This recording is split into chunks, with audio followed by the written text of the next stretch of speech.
was a Carlisle sibling tradition that we screwed with each other.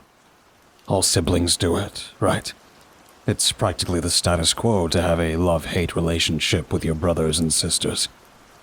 However, coming from a powerful family of blood witches on our mother's side, the screwing with each other reached the levels of the extreme, which is the standard for young witches. When we were little kids, it was small charms and spells which didn't require that much siphoning, maybe a light prick of the finger or even a paper cut, which was pretty easy for me. When I was 8 at our aunt's wedding, I put a spell on my older brother to only say the word poop during his speech for the newlyweds. I was the only one who found it funny and was grounded for almost a month. It was worth it. And growing older, the pranks on each other could go slightly over the top. I was 11 when I missed an interview for a fancy boarding school for witches after my little sister put a charm on my bedroom handle. I was locked in my room all day, and our mom received a call from the principal screaming at her for wasting the school's time.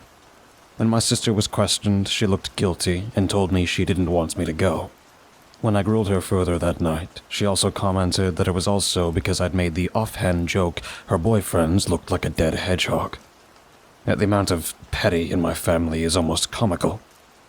It's not like I had much of a chance at a modern magical boarding school due to certain things I will get into, but I still wanted that Hogwarts experience, regardless of the fictional world being next to nothing like reality. Magic in the real world is pretty chill. The media has definitely turned it into something it definitely is not, but if anything, it just puts us further under the radar and is harder to spot. I can tell you now, there is a 99.9% chance you live near a witch and have zero idea. Humans have built this aesthetic around us for centuries, and we just go along with it. It's kind of cute. For example, it is common knowledge to humans that we consider cats as our familiars, when, in actuality, witches, or at least blood witches, are allergic. I found that out the hard way after trying to convince Mom to adopt a kitten, only to finally get one and have a sneezing fit, which landed me in the emergency room. Mom's motto is basically fool around and find out. I've also come to realize that in human media, male witches are considered warlocks. No, they're just witches regardless of their gender. I dropped out of Mom's magical homeschool several years ago, so I don't know the ins and outs of being a witch and the world our mother left behind.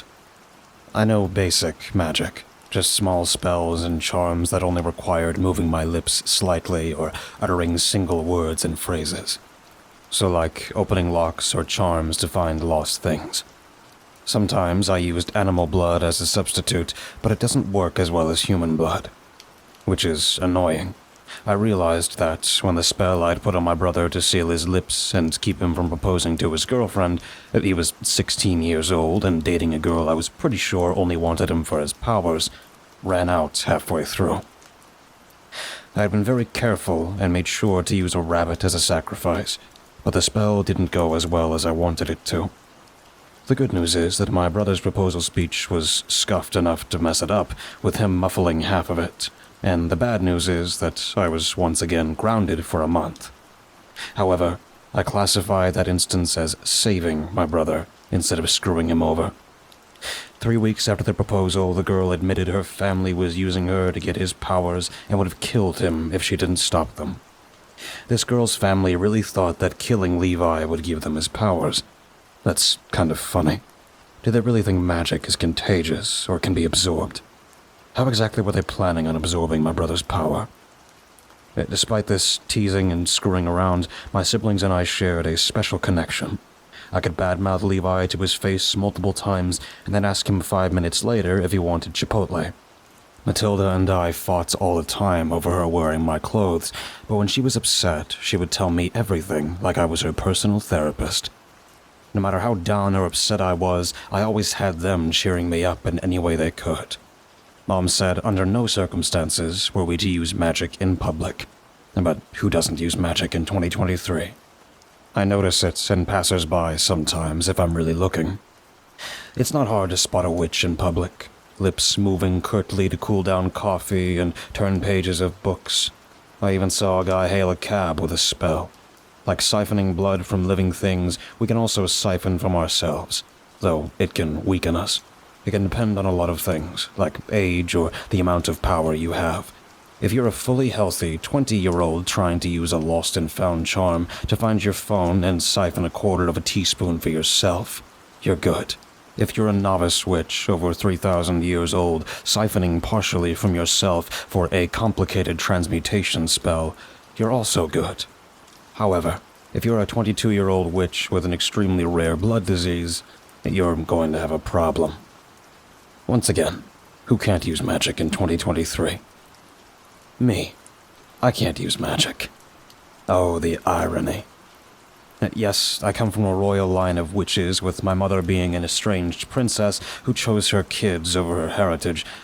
And yes, I should be as powerful as my siblings, who by their teenagehood were running circles around me in terms of progress.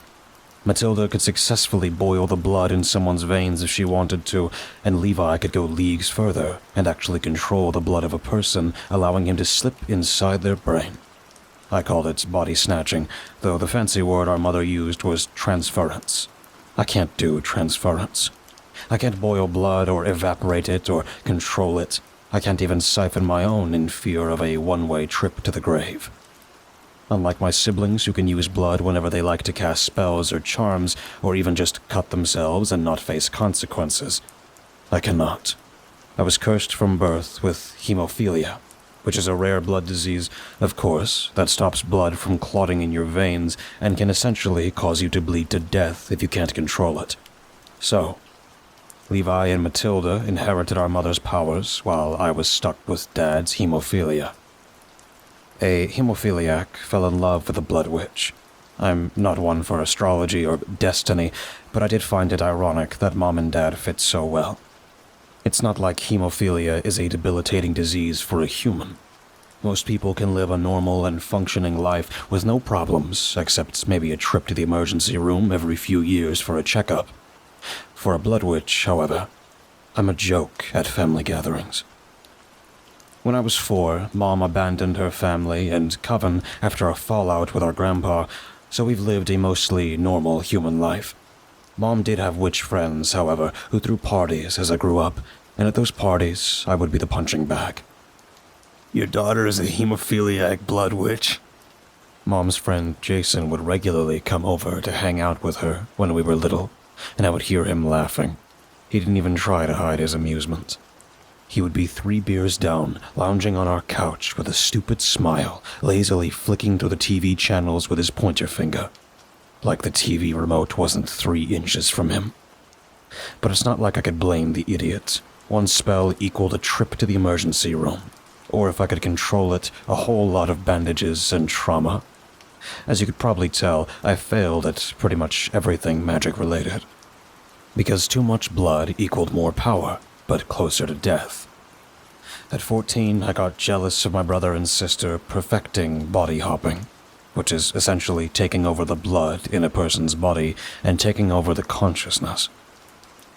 Envious of them passing their exam with flying colors, I had slashed at my hand and managed to perfect it too, but more bleeding accumulated more power.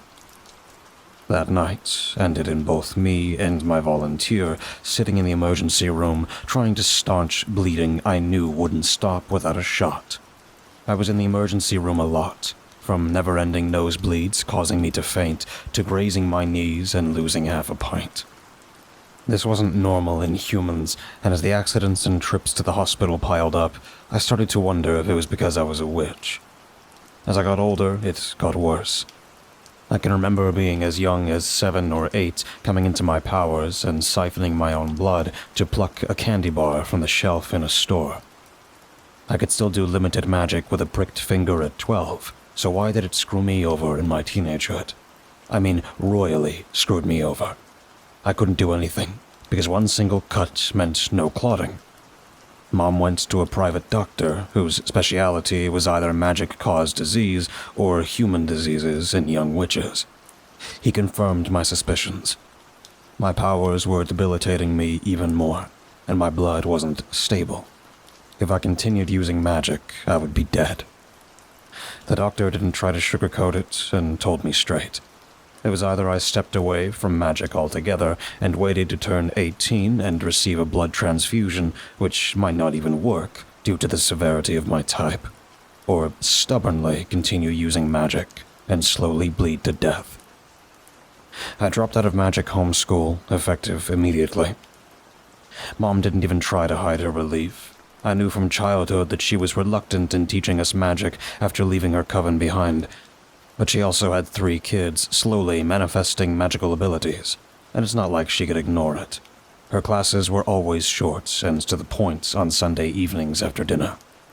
Mom tried to smile and tell us the positives of magic, but her smile was always too wide, her teeth far too gritted for her smile to be genuine. She hated magic, but in her words, she felt it was her responsibility to train us in case we were ever in a difficult situation against witches. I didn't understand what she meant by that. From my knowledge, our own circle of witches and Mom's friends were nice enough. I could tolerate Jason, and other covens usually kept to themselves, only growing territorial if something was taken from them. Centuries ago, there was bad blood between covens, but before I learned our history, I dropped out of classes. Matilda and Levi saw me dropping out as a personal attack, despite knowing it was either magic or my life. That definitely puts a strain on a relationship. When I turned 18, instead of following in their footsteps and attending some fancy university that specializes in training witches for magic-specific jobs, I attended a normal college for normal humans, or half-witches who were turned away from magical institutions. By magic college, I don't mean a hidden castle in Scotland that's only accessible through a brick wall. Every university and college globally has a program you can only get into if you are a witch. Anyway, cutting a long explanation short, I left home 5 years ago, and I've not spoken to or communicated with my siblings since Jason's holiday party 2 years prior, when he got drunk, called me a mistake, and laughed in my face. I was also slightly tipsy and jealous that Levi and Matilda had been getting all the attention as newly minted NYU students, and threw my drink in his face. That party brought a lot of things out in the open. I straight up told my siblings I hated them for not supporting me when I dropped out of homeschool, and they shot back with, "Well, maybe if you got the blood transfusion." What they didn't seem to understand was, even if I got the transfusion, I wouldn't be a full-blooded Carlisle anymore. They didn't care. In their minds, if I got the transfusion, then we could be siblings again, and I could enroll in whatever pretentious magical classes they were taking. No, that's not the real world. If I got the transfusion, I wouldn't be considered a Carlisle, no matter how powerful I was. I told them that, which collapsed into an argument, ending in me locking myself in my room like a child. I hadn't talked to them since. 3 years had gone by, and I had been living a nice, mostly magic-free life. I say mostly because my roommate's girlfriend was a half-witch who had been rejected from every college she'd applied to purely because of her family's lack of power. I was working part-time at a small cafe on campus. It was a stuffy afternoon in mid-June when I came face-to-face, quite literally, with the reason why my mother had run away from her coven. There weren't many customers, and I was idly talking to a guy who seemed nice enough. He was cute, had a great smile, and a perfect amount of stubble to appear both manly and boyish. This guy was a catch that I hadn't even been expecting. He liked all my favorite books and shared my music taste.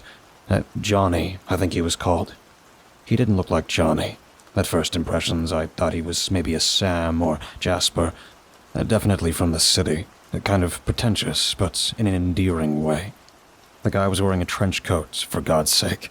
Leaning against the counter with my arms folded across my chest, I enjoyed the seemingly never-ending tale of the time he almost got eaten by a croc. I jumped when Johnny suddenly face-planted. It came out of nowhere. He was halfway through his comical tale, laughing at all the funny parts, barely able to get through it without cracking up. And then he was face-planting on the counter. Initially, I thought he was drunk. I poked him with not much of a reaction. Quickly, I started to realize something was wrong. I was reaching into my apron and pulled out my phone when Johnny lifted his head, blinked rapidly, and I couldn't resist a laugh. I suspected it, but I had to be sure. because part of me was actually scared this poor guy had dropped dead mid-conversation. However, it wasn't hard to spot another Carlisle. There can be various factors, but it's usually our smell, which is the aroma of crushed fall leaves mixed with spicy apples. I loved the scent as a kid. It felt like home, like nothing could happen to me. In that instance, however, the smell was more of an unwelcome attack on my nose and throat, choking me. He must have been hiding it. 10 minutes earlier, the door had swung open and slammed shut with no sign of wind. While making Johnny's third or fourth coffee, I watched a hooded figure make their way to the back of the cafe and slumped into a seat. Now I knew their identity. Johnny's demeanor had completely changed.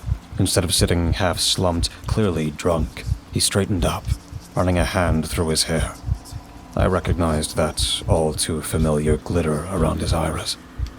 Hard to see with the human naked eye, but in plain sight to a witch, a purplish glitter around his iris, resembling stardust. I had seen it so many times when I was a kid, when my siblings' body hops through control in someone's blood, easily managing to step into a human body with not so much as a quirk of their lip and a single drop of blood drawn from their hand. Levi wasn't being inconspicuous.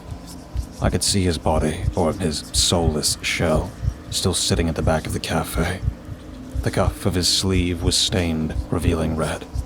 Johnny cleared his throat, and with my brother sparkling in his iris, he leaned forward with a challenging smile. I could tell years apart had put a strain on that smile I used to find familiar and home. Now it was spiteful, curled with distaste at speaking to me. I didn't blame him, I guess. The Carlisle siblings were supposed to stay together, which was a pact we'd made as kids. I had broken that pact.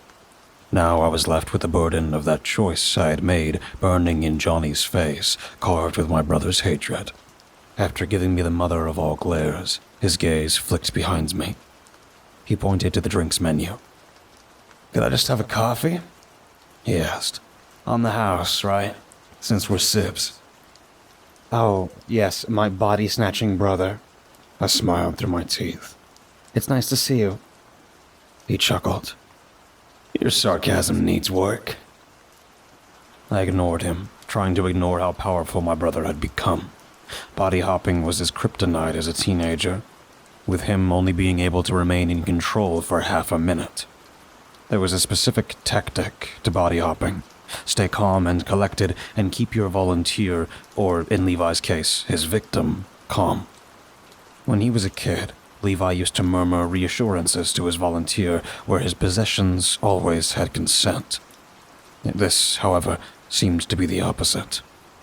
Mom had drilled it into us that human life was precious and we were to never ever use our powers on them. So why the change of heart? Something cold slithered through me, unwelcome, the tingly legs of a spider entangling itself around my spine. What exactly were they teaching him at magic school? Swallowing my panic, I straightened up. He could read my mind. So could Matilda. They learned it during their late teens, and my private thoughts were quickly brought out into the open. I cringed at the feeling of his energy, his powers, suffocating me like I was being pulled to the depths of the ocean. I had never been in the presence of this kind of ability and power, and seeing it in his aura and his eyes, the air crackling around me, I was terrified of my brother for the first time in my life. And reading my mind, he knew exactly that, lips curving into a smile. "What are you doing here, Levi?" He shrugged, losing his smile. "Someone is watching you." His response twisted my gut, but my brother was known for playing stupid pranks. I wouldn't put it past him at the age of 22. "Funny." He raised a brow. "You think I'm joking?" "When aren't you?" I hissed out, finally losing my control. "What is this?" I prodded him in the forehead. "You're hurting people now?" Levi rolled his eyes. Classic Levi. "You weren't gonna listen to me if I just came over," he said, a lilt of a whine in his tone. I don't care, I gritted out. Get out of my customer, or I'm grabbing your body and hauling your ass in a trash can. He leaned back. I'll tell Mom. I'll tell Dad. Levi inclined his head. You're not talking to Dad. You're not talking to Dad either, I pointed out. Where's Maddie? His lips curled. Why do you care? I don't, I said. I'm just curious if this is a duo thing. Is she going to ambush me at my apartment? I caught the hurt flash in his eyes for a moment. We're not monsters, you know. Then get out of my customer, I said. Mom told us. You haven't spoken to Mom, he shouted back. How would you know what she teaches us? I don't care, I spluttered. You're killing someone. If you want to talk to me, come over in your own body. I couldn't resist a laugh. But you won't, because you can't look me in the eye, can you? None of you can, because I'm not considered a Carlisle anymore. Levi frowned. That's not... I didn't need this. It was too warm and stuffy. Just, please, leave him, I whispered. Can't you sense his fear? He opened his mouth to presumably argue with me, which I knew neither of us wanted. So instead, he sighed. Someone is watching you, and if they're watching you, they're watching all of us. I caught a thin line of red escaping Johnny's nostril, my heart leaping into my throat. The first sign of an internal hemorrhage caused by too much magic buildup in the blood was a nosebleed, followed by heart failure. According to Mom, magic in large quantities can be like poison to human bodies, and my idiot brother was drowning the poor guy. Levi just settled me with a really look before exaggerating a sigh. He shot a fake grin. Fine. But remind me to tell you I told you so. Johnny's head was barely touching the counter before my brother jumped up from his seat, back in his body, pocketed his phone, and swiftly made his way to the door, not even glancing at me. I finally glimpsed his face as he left. He looked just as insufferable as he used to, with dark brown curls hanging in a pale face, uneven freckles, and a too narrow nose. Levi was the definition of a witch and had a pretentious style of dressing, sporting a long jacket over black pants and a t-shirt. I watched him stride back down the sidewalk with his hands in his pockets. What? Johnny was coming to, slowly lifting his head and swiping at his bloody nose. Thankfully, there was a memory eraser spell to go with body hopping. Thank God Levi had used it. What the fuck just happened? Johnny left after 3 unsuccessful attempts to get my attention, which left me alone. Thank God. I used the empty cafe as an advantage to have a good cry at the back and repeatedly tell myself that I was okay, splashing ice-cold water in my face. When I went back to the storefront, I was surprised to see a new customer, an oldish man with gray hair dressed in a simple black jacket over jeans. I recognized his wonky smile and the whiteness of his hair. I used to poke it when I was a kid. Grandpa. It had been too long, and yet age had not changed him. I remembered the last time I saw my grandpa. I was with Matilda and Levi sitting in Grandpa's living room playing Crash Bandicoot. I could hear him and Mom having a heated discussion in the kitchen, which ended in her storming out with tears staining her face. Mom looked helpless, terrified. She ushered the 3 of us up, lifting Matilda into her arms and pressing her face into my sister's hair. She didn't say a thing and left before picking up Dad from work and driving east, far east. I asked Mom if she didn't like Grandpa anymore, and she just laughed. But Mom wasn't smiling. Her eyes were filled with something I couldn't yet understand. However, at that moment, when my grandpa stepped toward me with a warm smile, part of me understood both my mother's words and Levi's warning. Someone is watching you. I could taste it on my tongue and filling the backs of my nostrils. Crushed fall leaves and spiced apples. The scent was overwhelming, almost sending me stumbling back. Phoebe. Grandpa held out his arms for me to run into for a hug like when I was a kid, but I stayed stock still. His ancient eyes traveled up and down me, head to toe. You got so big. I wasn't looking at him, though. I was noticing the sudden glaring red seeping across the black and white tiled floor. Blood. So much of it, swimming around his shoes. I could just about see what was left of Johnny's body behind him. That was when I stumbled back, but Grandpa just took steps forward. No, it's all right, Phoebe. Your mother's told me all about your condition, and I promise you if you come with me, I can make it better, okay? The Carlisle rite of passage that all of us take. Sweetie, that kind of power can turn back time, can heal the sick and dying. His eyes glinted with something twisted and inhuman, something I thought I saw in Levi's smile earlier. Was that what a Carlisle was? No, I just want you to tell me the date. He took another step forward, and that scent was making me dizzy, black spots dancing across my eyes. Panicking, my gaze went to the calendar on the counter. It's June 23rd. The summer solstice. He nodded. Usually, rite of passage takes place when the adolescents reach their early adulthood. He shook his head. Since we've been unable to find you, make sure this ritual takes place. The power's been spread unevenly among you. Grandpa's eyes darkened. Your brother is an extremely powerful witch. Far too powerful. Your sister has more power and ability than her brain can deal with. Both of them are living in pain and are still stubborn enough to continue killing themselves. He scoffed.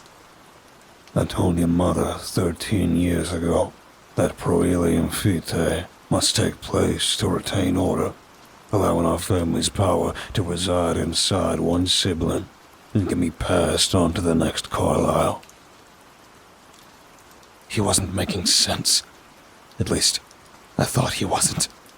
I couldn't think straight. Before I could open my mouth, I was dropping to my knees, but there was no impact. I felt nothing. I could feel it, sense it, taste it, and smell the thing twining its way through me, flowering and blooming inside my blood. I was on my back, staring dazedly at the ceiling, my head spinning off its axis when Grandpa loomed over me, a sickening smile stretched across white, wrinkled cheeks, giving me some insight into just how old he was. There can only be one Carlisle, were the words which plunged me into darkness and straight back out again before I could register what was going on. My head swam, though opening my eyes I could make out a dark room around me, lit up in orange candlelight. I was sitting on a chair, my wrists bound to others. I didn't have to twist around to know who it was. Maddie's scent was slightly stronger, while Levi's was more sour than sweet. My head hurt. No, everything hurt. And being bound to them made me feel worse. I could sense and feel their power thrumming from them, ignited in their blood and bones. My gaze was drinking in the horrors of the room, which slowly were revealed through flickering candlelight. Shredded flesh and bones littering the ground, skeletons that were decades old, and then newer bodies that still looked warm, still looked like they had been breathing hours ago. Looking down, I was quite literally ankle-deep in bones. Bones that were crumbling, bones that were new, and bones that were dust. There was no ground, only bones. Brick-stained intestine red, splatters of it everywhere I looked. Levi broke the silence when I was squirming in my chair. biting back a screech climbing its way up my throat. I hate to tell you this. My brother's voice was more of a mumbled slur, and I could sense he'd been hit over the head. But I told you so. He didn't bother struggling, which was very un-Levi. I figured both of my siblings were powerful enough to get out of the restraints, but apparently not. I was culminating words in my mouth to scream to my grandpa, who was strangely nowhere to be seen when the old fuck himself appeared seemingly out of nowhere, brandishing a wide smile. Phoebe, I'm aware you quit magic several years ago, so this question's not for you. Grandpa cleared his throat.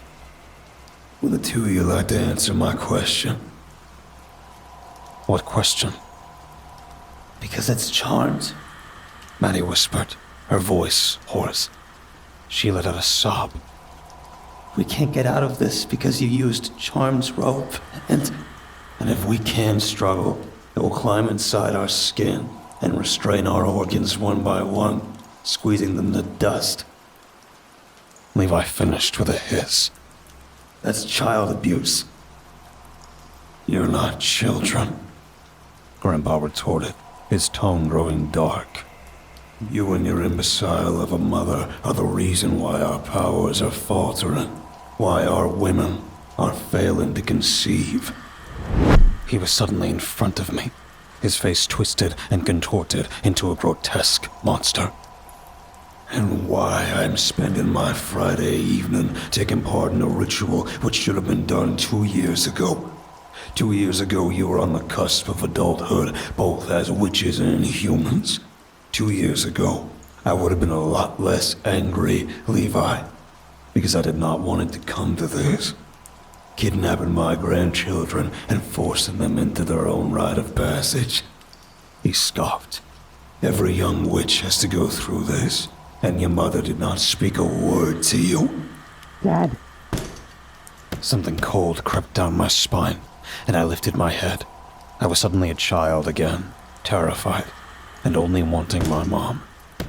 Dad. Mom was slamming her fists into a wooden door I couldn't see. She was hysterical, screaming, crying our names. Grandpa sighed, straightening up.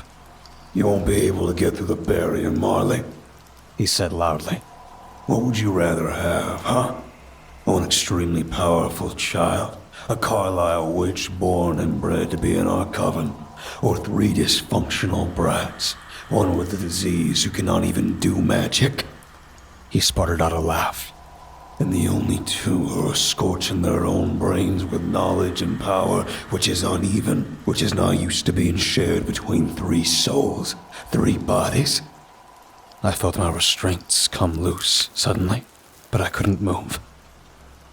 I am allowing things that have been wrong to become right, Grandpa said softly. So, I've let you go. You have as long as it takes to fully embrace the power and become the full-blooded witch you are destined to be. I noticed he was talking to all 3 of us, and yet not speaking in name.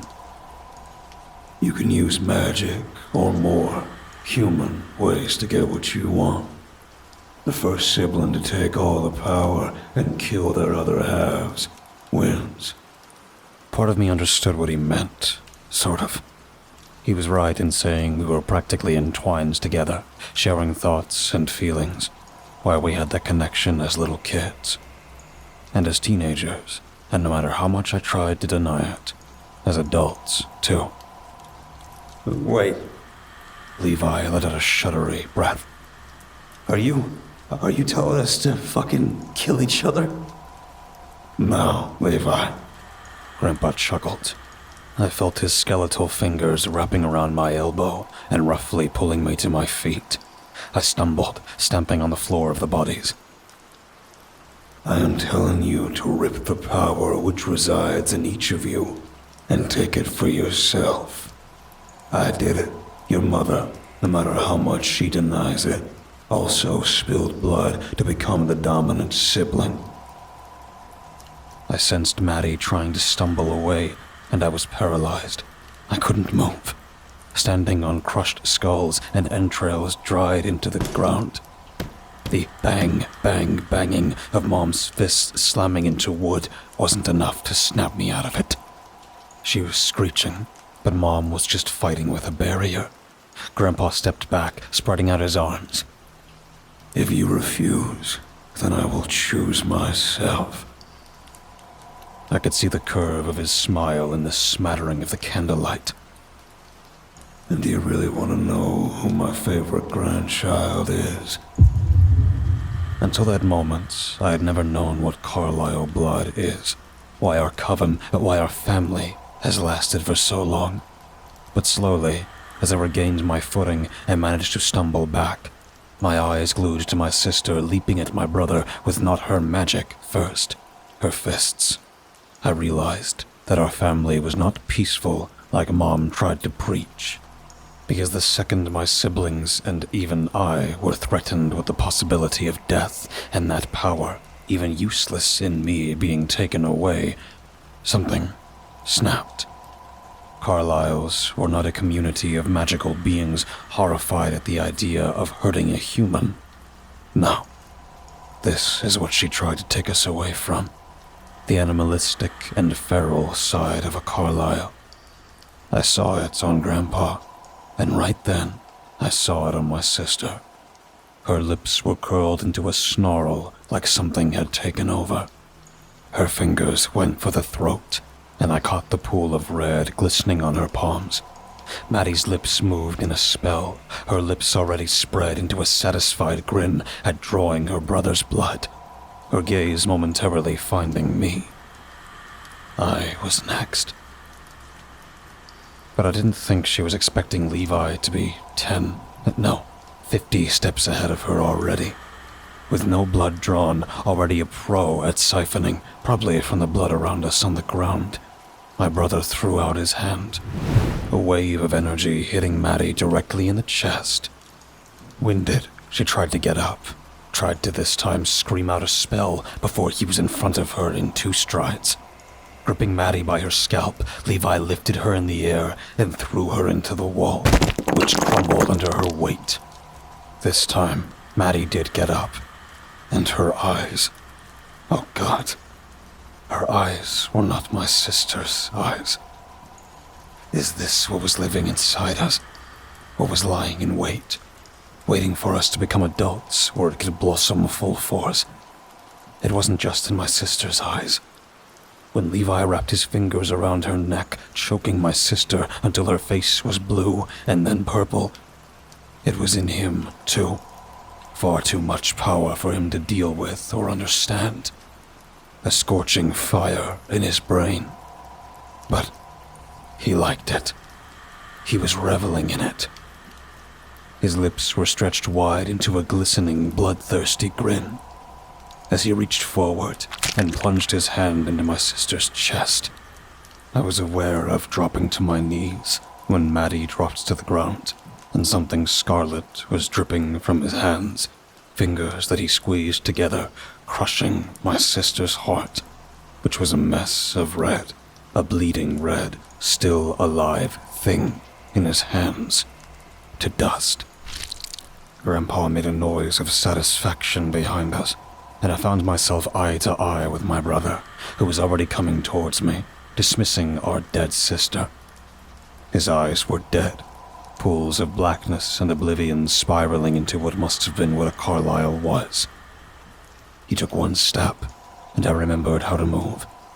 Suddenly, my sister's death was at the back of my mind, and I was being driven by pure adrenaline.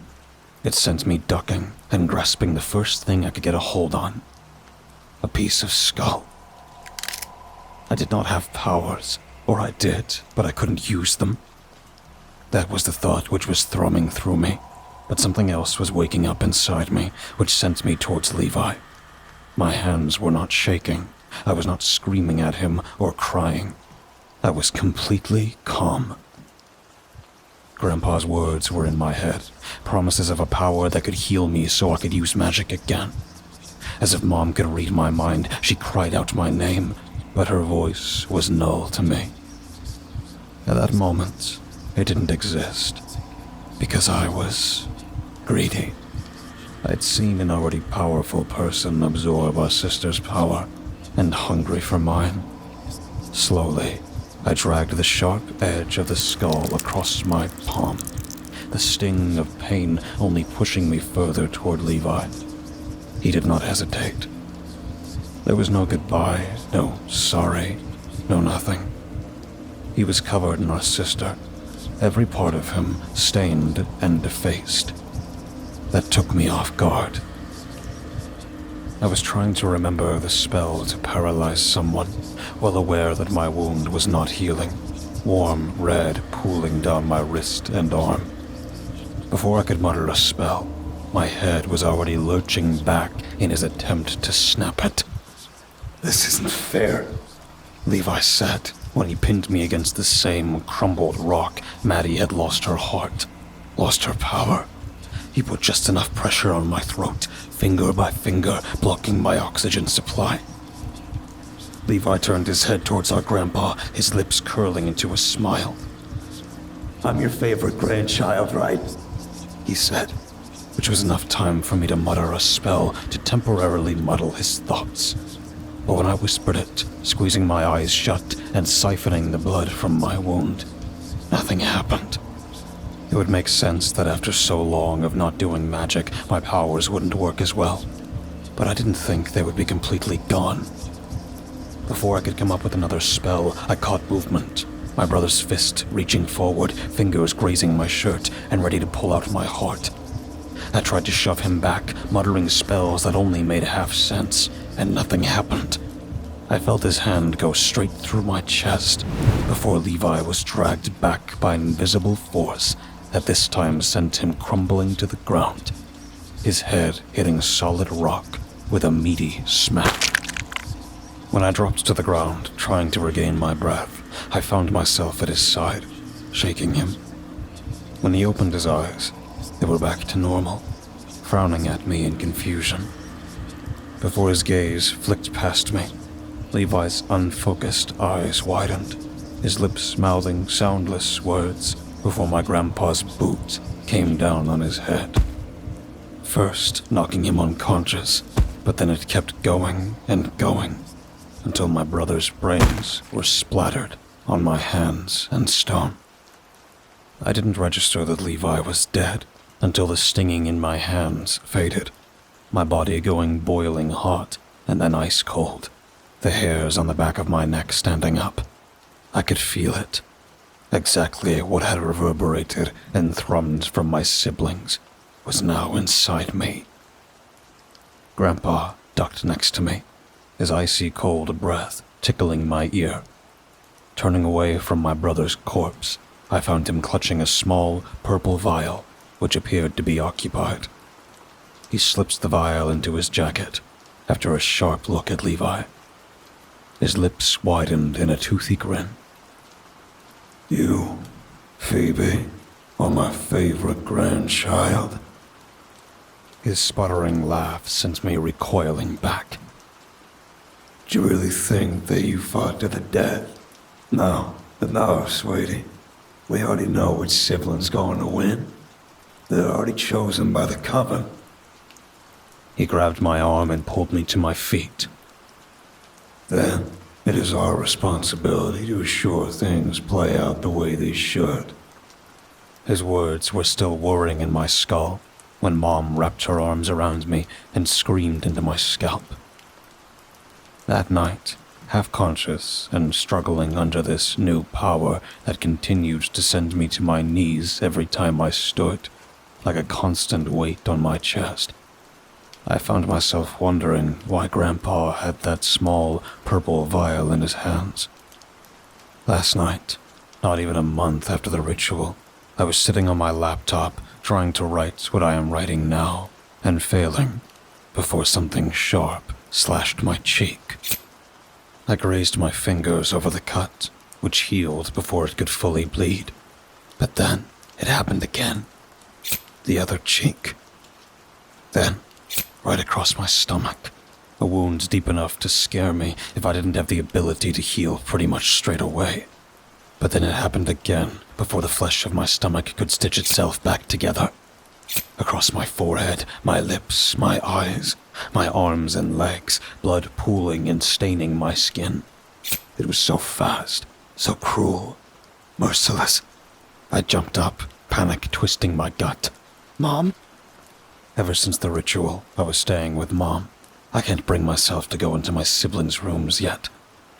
I was staggering to Mom's room when this time my hair was grabbed and tugged back violently. When I crashed to the ground, trying to remember spells I had never learned, it hit me that my grandpa was wrong. He appointed the wrong Carlisle witch, and they were making sure I knew that, clawing hands and fingers, giggles, following me into my bedroom, and then peeking behind the bathroom door when I locked myself in there.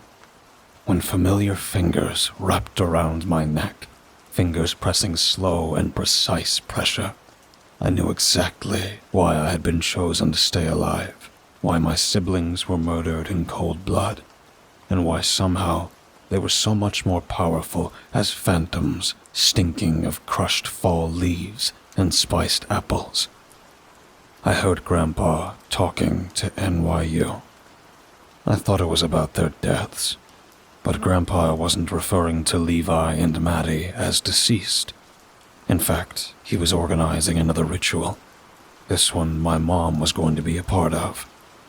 I wasn't chosen as a Carlisle witch, the one who could carry on the family name. They were. This wasn't my rite of passage. It was theirs.